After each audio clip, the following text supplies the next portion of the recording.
Hey, John. Welcome home, Eric. Well, thank you. Thank Welcome you. home. It's it was a rough first day back. I will give it that. Uh, 'Cause we got home at 11-ish, so I didn't really get to bed for a couple hours, and Hawaii is 3 hours off from where we are. Uh-huh, uh-huh. And my first call in the morning was 7 a.m., also known as 4 a.m. to my body for the last 2 weeks. Uh-huh. It was an early day yesterday, which is why I think I said, hey, could we podcast Hey, night the next how about night? Thursday? So that's Thursday why sounds it's like a good Thursday day. instead of Wednesday. Thursday sounds like a And if good I'm day. honest, I'm starting to feel it a little too. Little So dragon. yeah. So, but no, it was fun. Back from vacation, it was a lot of fun. Um, we did a lot of sightseeing. I think I mentioned last week while I was there for last week what we did. The second half of the vacation was just kind of vegetating on the beach in Lazy Boy, and I read books. I read 6 books, I think, a bunch Ooh, of short stories. Basically, it was Brandon Sanderson week for me because there okay. was one series that I had never read, and it was Which the one? Reckoners series. Oh, those are So good. Steelheart, Calamity, and no, it's Steelheart, Firefight, and Calamity. I Anyways, don't remember the that names of those were books, the but those were the three those are good books. books. Those are good books. Yeah. So I rolled through those, and then I read a bunch of his short stories. He's had a bunch of newer short stories. Um, Part of the year of Sanderson last year, the Sander boxes that we were getting, and Mm-hmm. anyways, it was great fun. I enjoyed it. My kids had a great time. We did a zip line.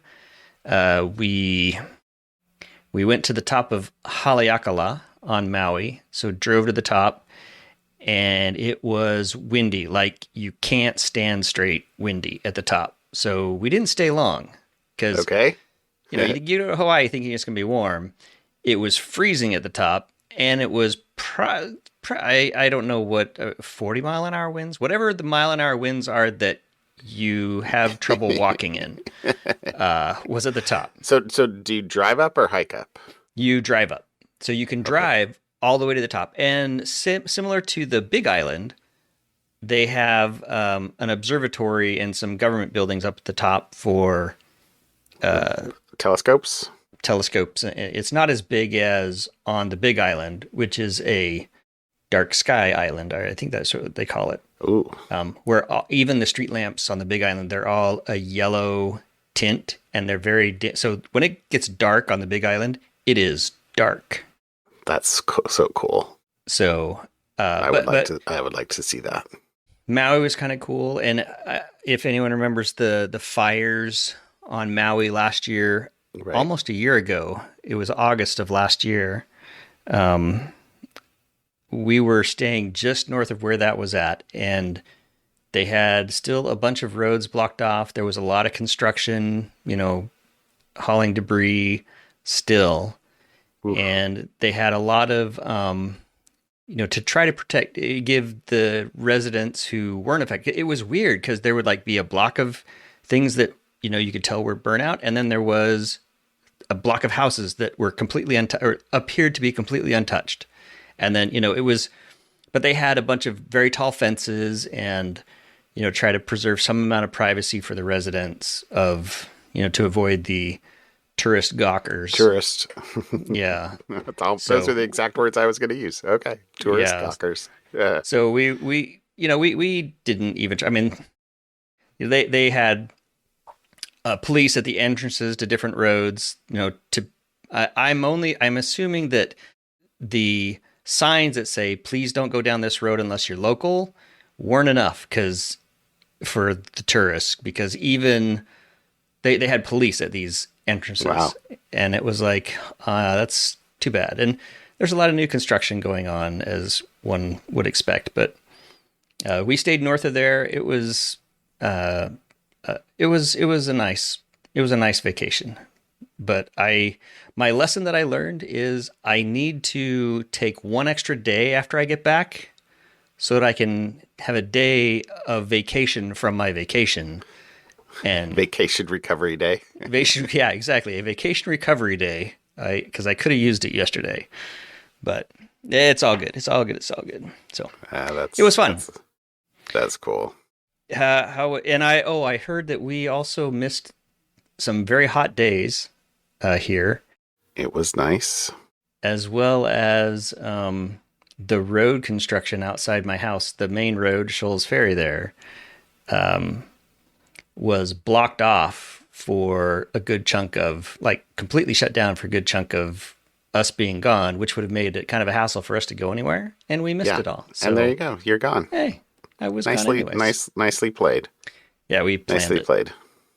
Yeah, there was like a 5-mile stretch or something like that of the main road outside our house that was closed this week. My wife was like, "How am I supposed to get to work?" I'm like, "Well, like there are connecting roads. It's just that you have to go like double the mileage because, right? We're like looking on Google Maps, and I'm like, all you got to do is like you need to get the 1/8 of a mile from the road before it's closed off to the road that's like right after it's closed off, and there is no connection." Like you can totally see the roads diverged, and never the twain shall meet. So yeah, she had to drive quite a ways out of her way. But yeah, it was only a couple days. Although I don't understand why they were chip sealing that part of the road. That's like a lovely, beautiful part of the road. Oh, see if we can keep it that way. I guess. They've given up on other parts of the road. I'd point out a few other roads that could use it a little bit more, but alrighty then. Anyway, yeah. So last Friday, I think I told you I bought a mower and they came and picked my tractor up. And so last Friday I went to lunch with my wife and on the way home, I called the tractor place because they had said it would take 2 weeks and they picked it up the Friday before. So that was basically at the week mark. Okay. And they had said 2 weeks. And so I called him and he was like, "Oh, you must have heard me thinking about you." I'm like, "Okay." He's like, "Yeah, your tractor's pretty much ready."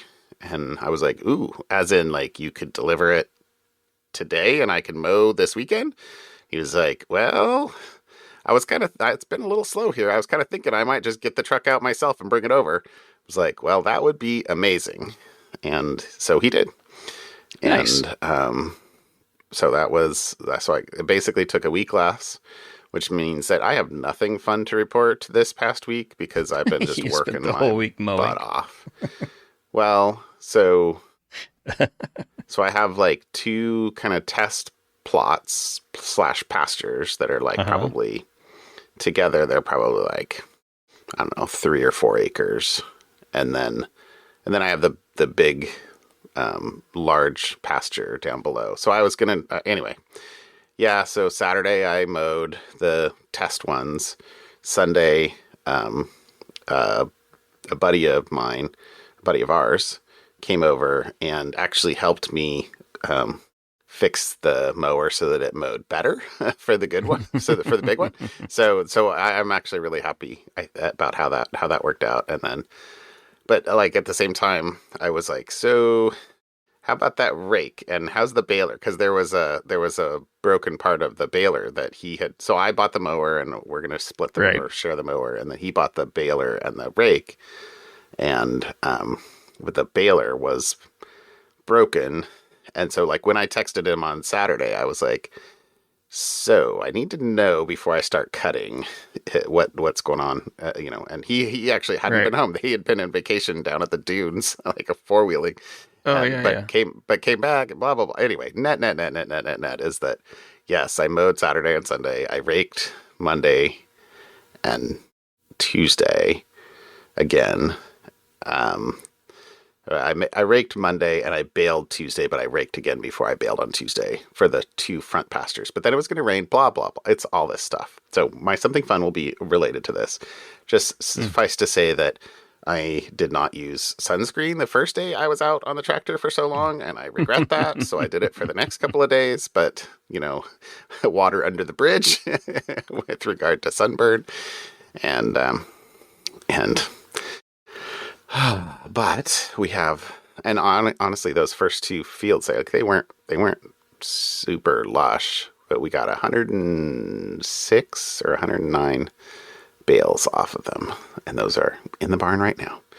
Nice. Which is cool. So now I think I'll get about triple that from down below, which that will be tomorrow afternoon, hopefully, and this weekend. Okay. So if you're bored, you are welcome to come move hay, just because whatever. But no, I actually texted my yard guy and was like, "Hey." So we'll see how it works out. Okay. But I'm excited to have learned how this works, and I have to say, it's really kind of cool to look over your shoulder as you're raking the hay. It's just so cool. And then also when the baler is just kind of slurping up this like massive hay of this whole row. It's pretty cool. It's pretty cool. Okay. It's pretty cool. I think the mower's from the 60s, maybe early 70s. Such amazing technology, and all analog, right? I mean, it's all exactly. It's so all functional, analog. so it works. It still works. No right to repair necessary, because there's it just works. Yeah. Although the one thing, the thing that he had to fix on that was there's the needles that kind of swing up to tie the bale off. Evidently, there's a brake shoe over a flat thing that the brakes hadn't been there, and so the needles were in the way, and there's a shear pin that if the machine gets out of whack, it'll basically shear off a thing on the flywheel, and then so everything stops. It's kind of like like an old-fashioned saw stop. There literally is a huge metal, like thick metal thing that's in the way that the arm will hit, shear a pin off, and then so you don't break the rest of the machine. Right. And so he was like, "Hey, on Monday, this is Monday afternoon." He's like, "Hey, I got the brake shoes," and they literally came in from Germany off of eBay. Oh, okay. With a sticker on them that said "Made in the USA." Huh. So those brake shoes have a travel story. Anyway, I thought that was pretty funny. So. Yeah, okay. It's all right. Yeah. Anyway, that was I've been knocking off about 9:30 or 10 every night.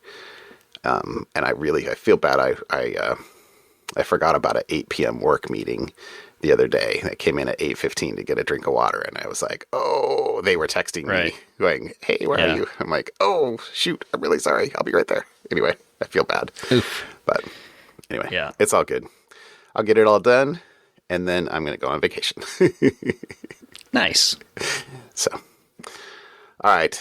How about something security? I see you put a couple things in follow-up. I did. So this one is, I don't think this was something fun. This was just a regular thing that we did in 2020, episode 145, called Got Barnacled Up. Microsoft was testing underwater data centers in the North Sea somewhere in 2018. And I think you brought it up as a cool little thing to keep I remember that. Did I? Yeah. Well, yeah. I don't remember. Sorry. Anyway, we could probably go listen to episode 145. But, it was called Project Natick, and it was trying to test the feasibility of placing data centers underwater. You put them 117 feet below the Scottish Sea. Microsoft could test with a bunch of different factors, like filling the data center with nitrogen rather than oxygen, because computers don't need oxygen. Humans do. And, to see was there better for optimal performance. Well, they are waving goodbye to their underwater data center tests. So while the result, I'll read a little bit. While the results seemed promising, they don't have any underwater data centers in 2024. They just stopped and said, hey, we learned a lot of stuff. We learned how to do operations below sea level and how vibration and how impacts the servers. And we're going to apply those learnings to other cases. So it's not that they're not going to do it again. Did they leak? Their test. Well, that's what I don't know. It doesn't really say. Their test is over now. Anyway, so just a follow up that it started in 2018, which was about when we started the podcast ish. Yeah. A year after we had started. And in 2020, we had that on episode 145, and now they're ending it. So we have been on podcasting as long as the life cycle of Microsoft's underwater data centers. Wow. Well, which is much longer than the average Google project. No doubt. It does say that Project Natick saw interesting results, including underwater data centers having 1/8 the failure rate of data centers with the same components on land. However, when you have a failure, it's probably very difficult to get in and replace that RAM stick. Raise the entire bundle up, knock off the barnacles. I'm sure that's where the title came from. Yeah. It was getting barnacled. All right, Jill, I need you to get into the wetsuit. That's right. Get into the submersible. We'll dock the hatch. I don't know. Fun stuff. Anyways, all right. So that was just a quick follow-up. I'm sorry that is gone. And then as I kind of snarked at Google, I do have a YouTube article.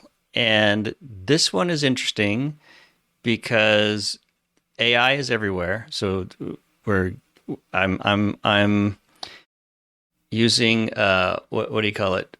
Poetic license? No.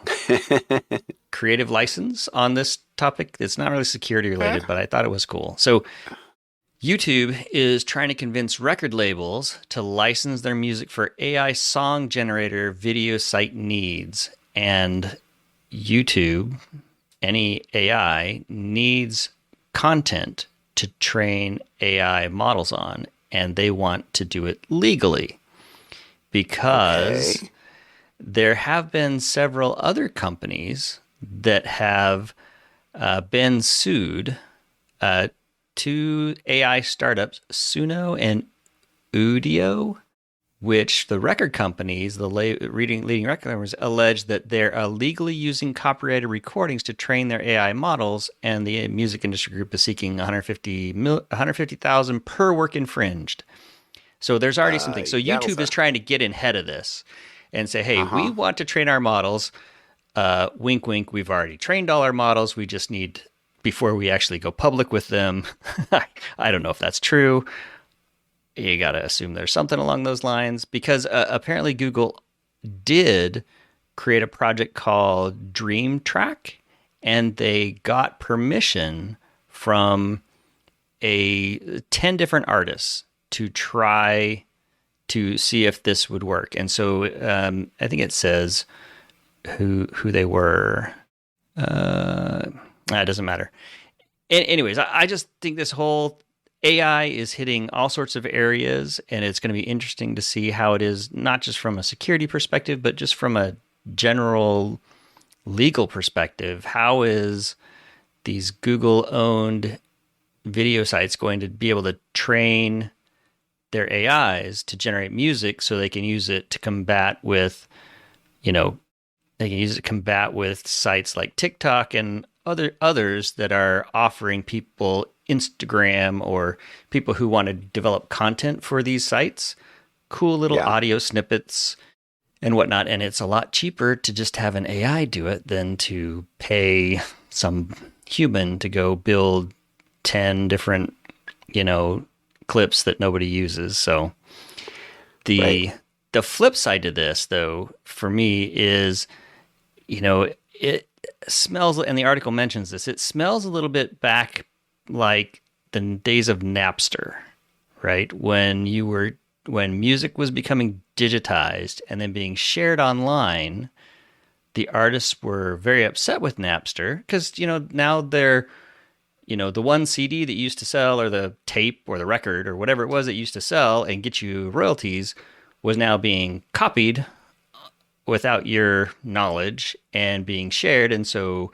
hundreds of people were sharing that one purchase price of the, the whatever. So I think it'll be interesting to see what the music industry does to combat AI and avoid kind of what happened to them with Napster. And they lost a bunch of stuff.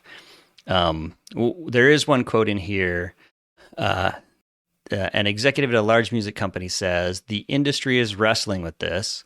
Technically, the companies have the copyrights, but we have to think through how to play it. We don't want to be seen as a Luddite. So they're trying to figure out how to avoid looking like, I don't know. Yeah. The Monopoly guy, with the monocle and the mustache, saying, but because for the younger generation, this is what they do.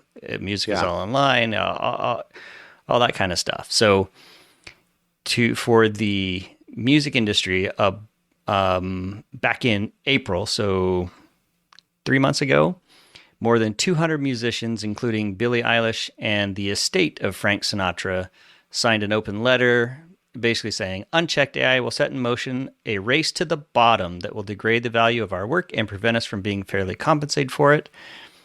And YouTube, who is trying to negotiate with the big labels to be able to legally use music to train AIs, says, we're always testing new ideas and learning from our experiments. It's an important part of our innovation process. We will continue on this path with AI and music as we build for the future. So YouTube's basically saying, we're doing this. We'll figure out, who the winners and the losers are going to be. Right. And how that all plays out, similar to the whole Napster deal. And it was just a different set of Monopoly guys that ended up winning after Napster. Yeah. So we'll see. I mean, it's a accessibility. People will pay for accessibility and ease of use. And that's why people buy or pay for streaming services. And yeah, you're $9.99 a month. At the end of the day, you probably pay more for music than you used to buying, CDs or tapes. They cost a penny at the Columbia Record House. House. Buy 6, get 10 free. Exactly.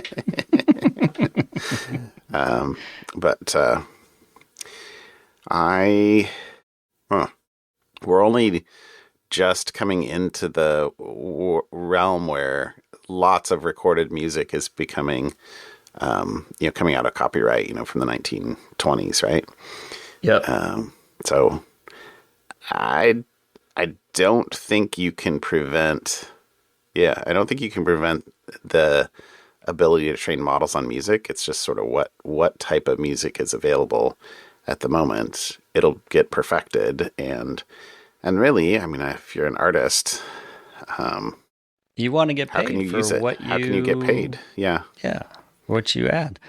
I mean, I think of like GitHub Copilot has totally changed how I write code because I no longer have to keyboard monkey things. Code appears and I just have to edit code. I tell it what I want and I'm like, oh, that's not exactly right. And I tweak it. And I can see music kind of in the same vein as I'll describe what I want and it'll generate that. And then I can, just use words to tweak more hi-hat, faster tempo, whatever, And now I'm making music. That'll be interesting. We'll see. I am going to quit my day job and become a musician. An AI composer? An AI composer. Yeah, I'm just going to make music, release it on YouTube, license it to YouTube to use for their AI models. Ooh, there's an idea. Write music with AI that you license for use in AI? Use in AI. Your models will collapse. All your models belong to us. All right, there you go. Anyway, okay, very fun, very fun, very fun. Like Google's gonna buy a record company. Why wouldn't they? Sure. They have the money. It's like pocket change. Yeah. It's probably cheaper than getting sued. I'm quite sure. Okay, so I think I pulled out 2 articles. Got to get back to my notes. So the first article I pulled out, actually before I get into it, I decided to try to use a link to the Financial Times for this article. Uh-huh. And, the way we work on this is a little meta, is, I read articles and then I cut and paste paragraphs or sentences out that are the kind of the highlights that I want to quote often in this. So this is the first time that when I was copying and pasting out of the article, the JavaScript on the page would edit what got inserted into the clipboard to pre-pend a little paragraph before anything I cut and pasted that basically said, please use the sharing tools on the share button of the site. It did put what I copied onto the clipboard, but it also prepended their little paragraph. Interesting. So that is the first time I had seen that. So I thought that's a little meta, but also a little, whoa, okay. Yeah. All right. So what's the article even about? It's about the European Union or the European Commission notifying Apple that they do not believe that they are complying with the Digital Media Act. Sorry, DMA. What does DMA stand for? Shoot. I must not have copied out the paragraph. It's missing a C for me. A DCMA? No. This is the European. I don't know. It's the digital. Hold on one second. Digital Markets Act. It's the Digital Markets Act. Yeah. So this is the law to try and force the big tech companies to open up their walled gardens. Right. App stores, et cetera. App Store, yeah.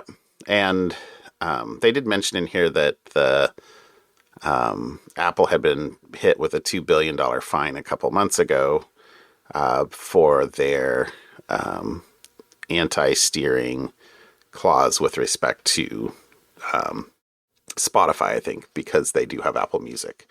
So, but this isn't a lawsuit. This is basically them telling Apple that they don't believe that Apple is complying, and Apple is now free to change how they are complying. And it's kind of one of these games of chicken, right? Because Apple made a bunch of changes. The DMA or the European Commission says, we don't think that's what you do. Apple says, what do we need to do? Well, it's not our part to tell you what you have to do. You have to make changes so that you comply. And so, I don't know, there's a lawsuit. There's a lawsuit in there. Kafkaesque right there. Right. It's, come on. Yeah. Right. So, I'll be honest too. I read like 2 or 3 articles on this. I didn't go and find the actual legal. I assume there's a legal brief somewhere. But it was kind of ridiculous that the Financial Times article here. The reason I chose it was the only one that actually said anything about the actual findings a little bit. All the other articles I read were basically like, the European Commission says that Apple's not complying and they could be subject to, billions of dollars worth of fines. But I kept going, well, what are they saying isn't right? And maybe it's a case of them, the European Commission, not wanting to say what it is for what we just talked about, because then Apple might fix exactly that and then think that they're compliant and they want more. I don't know. It's a wild, wild, wild, wild world. So a couple of things out here. So it did say in January that Apple announced historic changes to its iOS mobile software, App Store, and Safari in the EU in an effort to placate regulators in Brussels. It means Apple would allow users to access rival app stores, download apps from other sources. It slashed the fee paid by companies using the App Store to sell digital goods and services from 30% to 17%. However, it says the EU is also looking at whether these fee changes properly adhere to its new digital rules, because Apple introduced new charges in Europe, including a, quote, core technology fee of 50 cents on developers with apps that have more than 1 million users for every first install by a user, and an additional 3% to app developers that use its payment processor. So Apple basically said, all right, we'll drop our fees from 30% to 17% and add these other kind of nickel and dimey things, which are more than nickel and dimes because it's like dollar and dollars things. But so anyway, I couldn't find more stuff. Apple, of course, says Apple declined to comment, but pointed to an earlier statement that said, quote, "We are confident our plan complies with the DMA and will continue to constructively engage with the European Commission as they conduct their investigations."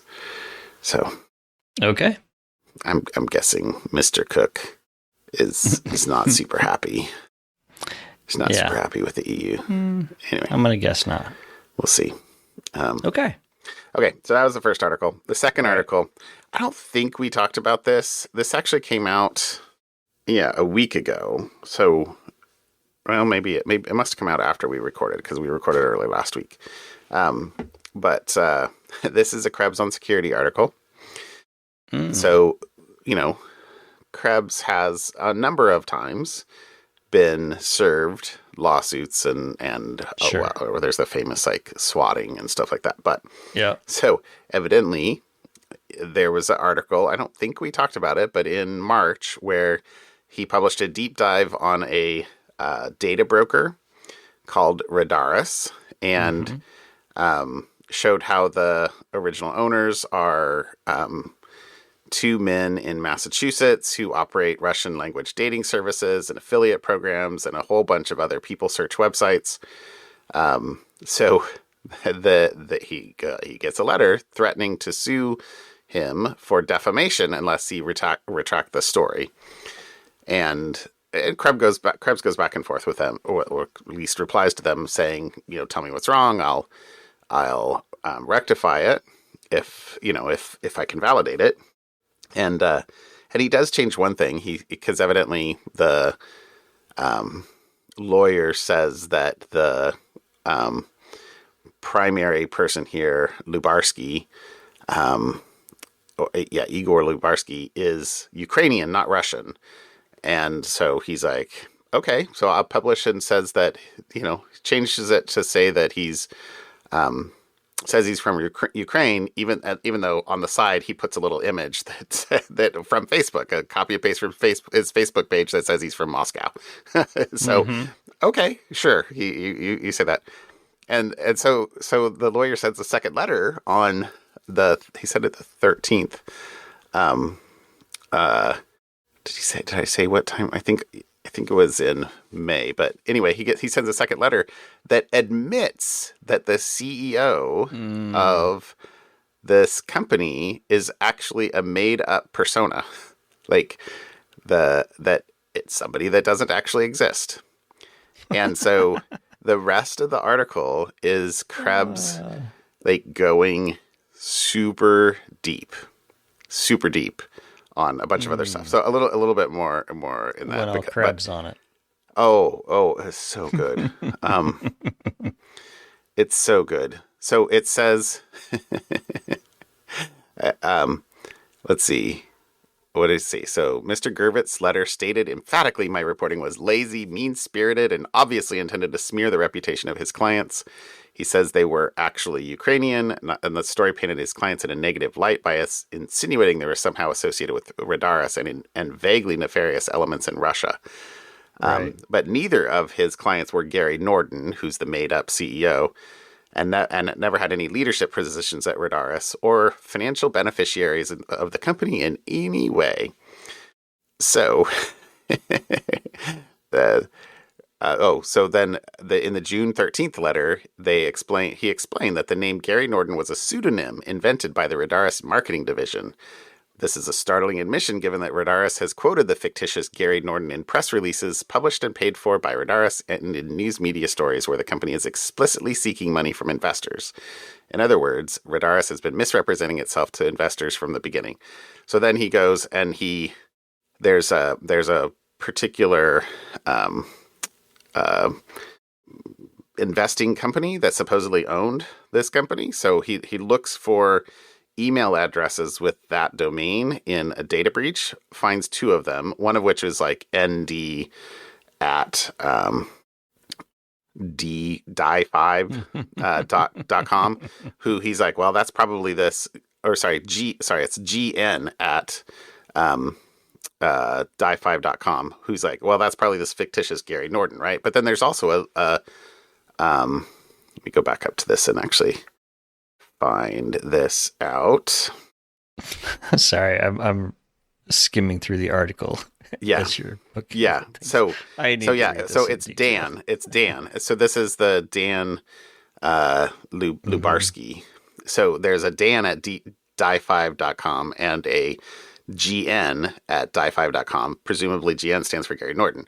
So then he says, okay, so taking that one of those email addresses, where else can I find that in data breaches? Finds a Airbnb account created with the name Gary, presumably this Gary Norden fictitious person, with the end of a phone number of, last 4 digits of phone number 0001, goes to another service, finds that same email address associated with the Massachusetts phone number that ends in 0001, used to register accounts for Igor Lubarsky for multiple businesses, and also that it appears as this Gary Nard for Russian America. Anyway, yes, he goes Krebs on it. He matches it with the other services, where that phone number is used for other domains. Domain Tools has this phone number registered for at least 3 domains, and then all the way down to, as of not too terribly long ago, the all of these domains, and there's a bunch of them, are all hosted on the same IP address. There's 2012 FTC fine. So, I mean, that's 10 years ago, for not properly registering to be a telecom provider. There's a pandemic loan granted in 2020, based on to Igor Lubarsky, for like $16,700. There's hypothetical patents that are filed in his name. Anyway, he goes all Krebs on him, and all the way back to like the fact that Redaris was originally operated by BitSeller Expert Limited, and a PDF report obtained from Cyprus Business Registry shows that BitSeller, the company, lists its director as Pavel K- from Moscow, and Mr. K- could not be reached for comment. So, well done, Mr. Krebs, and good luck. Fantastic.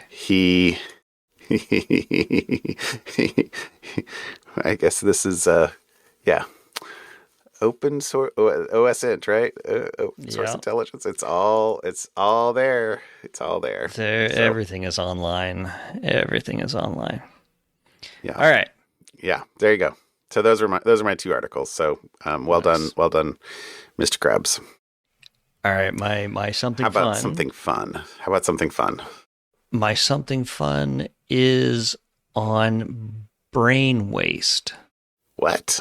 And I know, what is brain? Like, your body produces waste. All the other organs in your body, right? There's a whole system, your lymphatic system, right?